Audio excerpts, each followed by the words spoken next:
అందరికీ నమస్కారం అండి. ఈరోజు ఈ వీడియోలో మనం కార్తీక పురాణంలోని 7వ అధ్యాయం కథ తెలుసుకుందామండి. వశిష్ఠ మహర్షి జనక మహారాజుతో ఇలా చెప్తున్నారండి.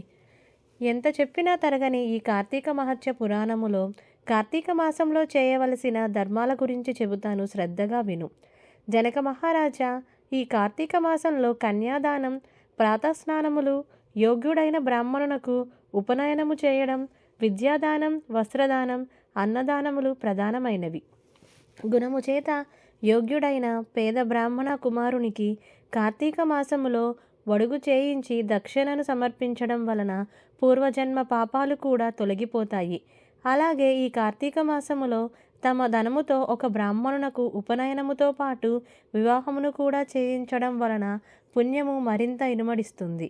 కార్తీకములో కన్యాదానం ఆచరించిన వాడు స్వయంగా వాడు తరించడమే కాక వాని పితరులందరికీ కూడా బ్రహ్మలోక ప్రాప్తిని కలిగించిన వాడవుతాడు. ఇందుకు నిదర్శనగా ఒక కథను చెబుతాను, విను. ద్వాపరయుగంలో వంగదేశాన దుర్మార్గుడైన సువీరుడు అనే రాజు ఉండేవాడు. అతనికి ఒక భార్య ఉండేది. సువీరుడు దాయాదుల చేత ఓడించబడిన వాడై భార్యతో సహా అడవులలోకి పారిపోయి కాలము గడపసాగాడు. ఇలా ఉండగా అతని భార్య గర్భవతి అయ్యి ఒక చక్కటి కుమార్తెను ప్రసవించింది.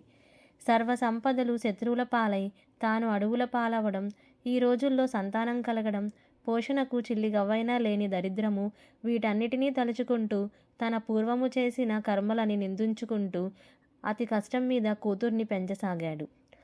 సువీరుని కూతురు అతి సౌందర్యంగా, చూసేవారికి నేత్రానందకారిణిగా పరిణమించింది.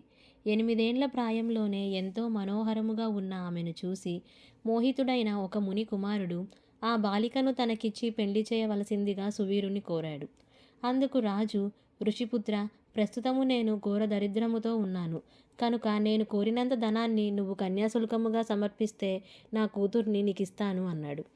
రాజా, నేను కేవలం మునికుమారుడైన కారణంగా నీవడిగినదంత ధనము తక్షణమే ఇవ్వలేను. ధనము సంపాదించి తెచ్చే వరకు వేచి ఉండు అని కోరాడు. అందుకు సువీరుడు అంగీకరించకపోవడంతో ఆ నర్మదా నదీ తీరంలోనే తపోనిష్ఠుడై దానికి ఫలితంగా కోరినంత ధనరాశిని సంపాదించి దానిని తెచ్చి సువీరునికిచ్చాడు. ఆ సొమ్మునకు సంతృష్టి చెందిన రాజు తన కూతురుని ఆ మునికుమారుడికి ఇచ్చి వివాహం చేశాడు. ఆ బాలిక భర్తతో కలిసి వెళ్ళిపోయింది. పెళ్లి ద్వారా వచ్చిన ద్రవ్యంతో రాజు తన భార్యతో సుఖముగా ఉండసాగాడు. సువీరుని భార్య గర్భిణి అయి మళ్ళా ఒక ఆడపిల్లను కన్నది. అందుకు రాజు ఆనందించాడు. పెద్ద పిల్లను అమ్మి ధనము రాబట్టినట్టే ఈ పిల్ల ద్వారా కూడా మరింత ద్రవ్యంను సంపాదించవచ్చునని సంతోషించాడు.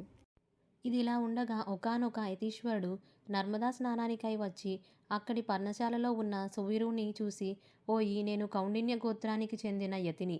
ఈ అరణ్య ప్రాంతంలో సంసారయుతగా ఉన్న నీవెవరివి అని అడగగా, అయ్యా, నేను వంగదేశానికి చెందిన సువీరుడును.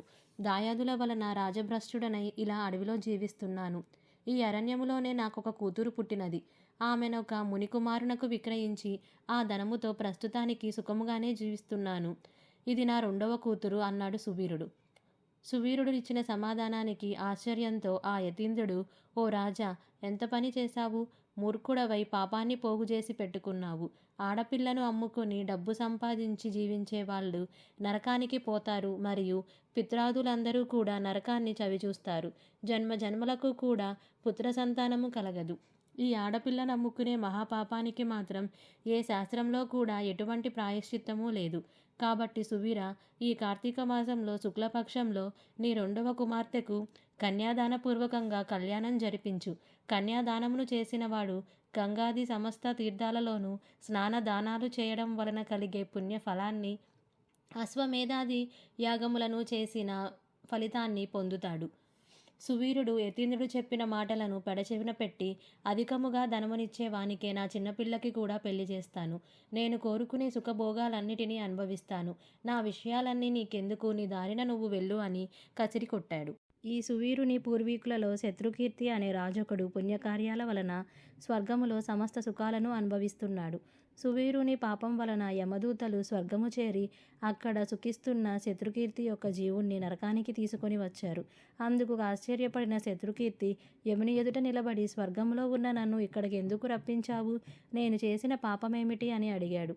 శత్రుకీర్తి, నువ్వు పుణ్యాత్ముడివే, స్వర్గానికి అర్హుడివే. కానీ నీ వంశంలో ఒకడు కన్యను విక్రయించాడు. అతగాడు చేసిన మహాపాపము వలన అతని వంశీకులైన మీరంతా నరకానికి రావాల్సి వచ్చింది. శివుడిని 2వ కుమార్తె నర్మదా నదీ తీరాన గల పర్ణశాలలో తన తల్లితో జీవిస్తూ ఉంది. ఆ బిడ్డకింకా వివాహము కాలేదు. కాబట్టి నువ్వు నా అనుగ్రహము వలన భూలోకవాసులు గుర్తించే శరీరంలో అక్కడకు వెళ్ళి అక్కడ యోగ్యుడైన వరునికి ఇచ్చి కన్యాదాన విధముగా పెండ్లిని జరిపించు అని చెప్పాడు. శత్రుకీర్తి వెనువెంటనే భూలోకానికి చేరి అక్కడ ఉన్న సువీరుని భార్యకు హితవులు చెప్పి వారి ద్వితీయ సంతానమైన ఆడపిల్లను శివప్రీతిగా శివార్పణమస్తు అనుకుంటూ ఒకానొక బ్రాహ్మణునికి కన్యాదానముగా అర్పించారు. ఆ పుణ్యమహిమ వలన సువీరుడు మరియు శత్రుకీర్తి నరకపీడా విముక్తుడై స్వర్గమును చేరి సుఖించసాగారు. ఓ జనకరాజా, కార్తీక మాసములో కన్యాదానము చేసేవాడు సర్వమూల్యాన్ని చెల్లించలేకపోయినా సరే వివాహానికి మాట సహాయం చేసినప్పటికీ కూడా అమితమైన పుణ్యాన్ని పొందుతారు. రాజా, ఎవరైతే కార్తీక మాసంలో యథావిధిగా కార్తీక వ్రతాన్ని ఆచరిస్తారో వాళ్ళు స్వర్గాన్ని, ఆచరించని వాళ్ళు నరకాన్ని పొందుతారు అనడంలో ఏమాత్రం సందేహము లేదు. కార్తీక మాసమంతా కార్తీక వ్రతాన్ని ఆచరించలేకపోయినప్పటికీ కూడా ఎవరైతే కార్తీక పూర్ణిమ నాడు వృషోత్సర్గం చేస్తారో వారి యొక్క జన్మాంతర పాపాలన్నీ కూడా నశించిపోతాయి. ఆవు యొక్క కోడెదూడను అచ్చుబోసి ఆంబోతుగా స్వేచ్ఛగా వదలడాన్నే వృషోత్సర్గము అంటారు. అలా చేయడం వలన గయాక్షేత్రములో పితరులకు 1,000,000 సార్లు శ్రాద్ధాన్ని నిర్వహించిన పుణ్యము కలుగుతుంది. ధనుకుడైనా సరే జీవితంలో ఒక్కసారైనా కార్తీక పౌర్ణమి నాడు వృషోత్సర్గమును చేయని వాడు నరకాన్ని పొందుతాడు. ఇక కార్తీక మాసములో పండ్లను దానము చేసేవాడు పితృణాల నుంచి విముక్తుడైపోతాడు. దక్షిణాయుతంగా ఉసిరిక ఫలాన్ని దానమిచ్చేవాడు సర్వభౌముడవుతాడు. కార్తీక పౌర్ణమి నాడు లింగదానము సమస్త పాపహరకము. ఇక నిషిద్ధాహారాల గురించి చెప్పుకుందామండి. ఈ కార్తీక మాసంలో ఇతరుల అన్నమును, పితృశేషమును తినకూడనివి తినడము, శ్రాద్ధములకు భోక్తగా వెళ్ళడము, నువ్వుల దానము పట్టడము అనే 5 మానివేయాలి.